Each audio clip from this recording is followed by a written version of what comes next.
各位準備喺暑假或者課餘時間裝備自己嘅同學仔，大家好，我係方圓之星秘書長李思朗。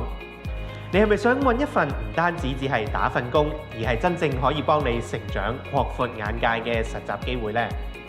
由方圓之星主辦，勞工及福利局全力支持嘅實習生計劃2026正式啟動啦！我哋嘅目標好簡單，就係要為你提供最真實嘅職場經驗，幫你建立專業態度，迎接未來挑戰。今次計劃有6大亮點。首先，我哋好注重你嘅職前裝備。報名之後，方圓之星會安排唔同嘅講座同埋工作坊，教你點樣優化履歷、應對面試，甚至係職場嘅溝通技巧。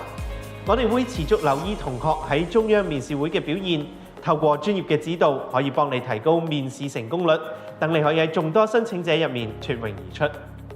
我哋亦都明白到每個同學嘅起步點都唔同，所以我哋嘅培訓係會係動態嘅。我哋會因應大家嘅水平同埋實際需要，提供人性化嘅培訓內容。無論係線上講座定係工作坊，我哋都會根據你嘅資料同埋表現嚟個調整，確保每一位學員都能夠喺最適合自己嘅進度之下進步。實習唔應該只係留喺辦公室，我哋會安排學員參與我哋嘅考察活動，帶你深入接觸唔同嘅行業，睇下人哋嘅運作模式。更重要嘅係，我哋計劃加入內地考察機會，等你可以親身去大灣區或者其他城市睇下，了解國家發展大局，做到真正擴闊視野、增長見識。入到職場最驚遇到問題冇人幫，喺呢一個計劃入面，每一位學生都會獲得分配一位專屬嘅學生事務主任。主任係由方圓之星嘅幹事或者授權人士去擔任，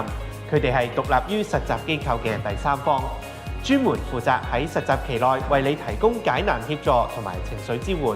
無論喺工作上嘅疑問定係心情上有起伏，你都可以隨時透過專屬嘅 WhatsApp 群組揾你嘅主任傾傾，佢哋會一直喺度支持你。我哋提供嘅係實戰歷練，雖然法例定明實習期唔可以多過59日，但係一旦參與，你就會被視為正式嘅職員，需要遵守機構嘅規矩同埋香港法例。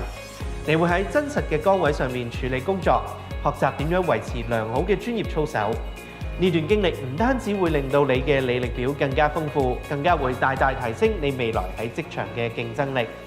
最後，表現優秀嘅同學仲有機會獲得我哋今年新增嘅傑出實習學員獎，得到專業認可。完成實習之後，你仲可以索取實習證明，仲會自動進入盛匯方圓人才庫。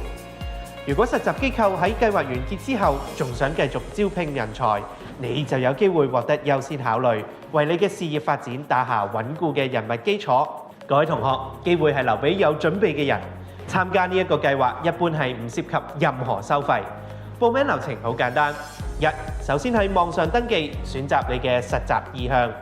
二、我哋之後會以郵寄或者其他嘅方式發送你嘅學員編號同埋專屬嘅學生事務主任資料俾你；三、加入指定嘅 WhatsApp 群組，隨時接收面試同埋活動資訊。如果你有任何疑問，可以隨時同你所屬嘅學生事務主任聯絡，或者瀏覽我哋嘅網站。期待喺方圓之星見到大家，我哋一齊閃耀職場。拜拜。